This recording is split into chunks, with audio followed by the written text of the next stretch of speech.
Masarap at malagkit, 2 sangkap lang. Ito ang ating tradisyonal na sumang malagkit. Hello guys! Salamat sa pagbisita. Today magluluto tayo ng basic tradisyonal na sumang malagkit. Unang-una, hugasang mabuti ang malagkit. Banlawan ng ilang beses hanggang sa luminaw yung tubig. Gamit ang daliri, sukatin ang tamang amount ng tubig. Dapat equal parts yung malagkit at tubig. Ilagay na ang pandan kung meron kayo, tapos pakuluin ang sinaing hanggang sa maluto. Meron ako galing sa aking munting tanim. Here she is. Been really good to me, providing me all the pandan leaf I need.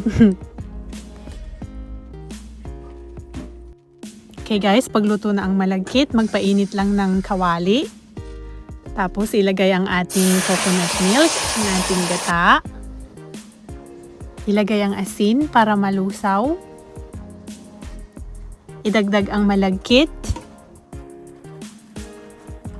Durugin at siguraduhing ma-coat ng coconut milk ang lahat ng malagkit para walang buo-buo. Gamit ang mahinang apoy, lutuin siya hanggang ma-absorb lahat ng malagkit yung ating coconut milk. Dapat mahina lang yung apoy para hindi masunog. Tapos halo lang ng halo hanggang malagkit na siya at mahirap nang haluin. Wala akong nabiling regular na dahon ng saging. Meron lang sila nitong bilog. Pero pwede na rin. Mas maganda kung idadangdang siya sa apoy para mas matibay, hindi madaling mapunit.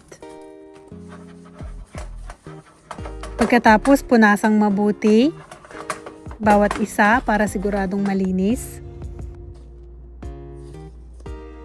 Okay, ngayon ready na tayong magbalot. Gamit ang paper towel na may langis or mantika, punasan ang dahon bago ilagay ang malagkit para hindi siya dumikit. Gamit ang 2 kamay, ibilo-bilo lang siya para madisik. Tapos mahugis ng pahaba. Itupi ang magkabilang dulo ng dahon. At ayan, tapos na ang ating unang suman. 100 more to go. Pagkabalot ng lahat, kumuha lang ng 2 suman. Tapos itali natin siya ng magkaparis. Para mas secure, hindi siya sumabog tapos hindi mapasukan ng tubig pag nilaga natin siya or in-steam.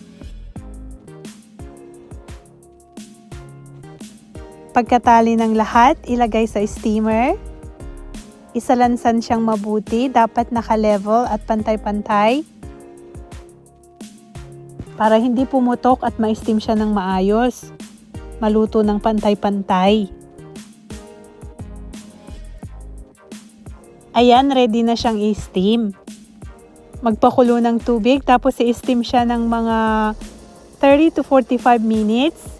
Usually, ang palatandaan ko pag luto na yung dahon ng saging, pag nag-iba na yung kulay, ready na.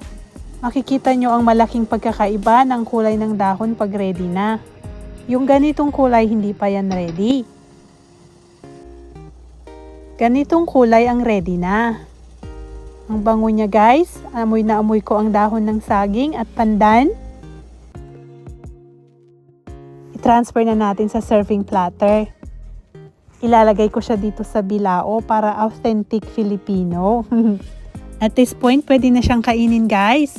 Pero yung sa akin, mas gusto ko room temperature. Para mas nahuhold niya yung shape pag sinasawsaw ko sa asukal. Pag mainit kasi medyo malambot pa. Buksan natin ang isa, tingnan natin ang itsura sa loob. O ayan, di ba ang ganda? Okay guys, hanggang dito na lang ulit ang video natin for today. Sana nagustuhan nyo at sana subukan nyo. Madali lang to, kayang-kaya nyo yan. Please don't forget to like and subscribe. Hanggang sa susunod ulit. May God bless you always. Paalam!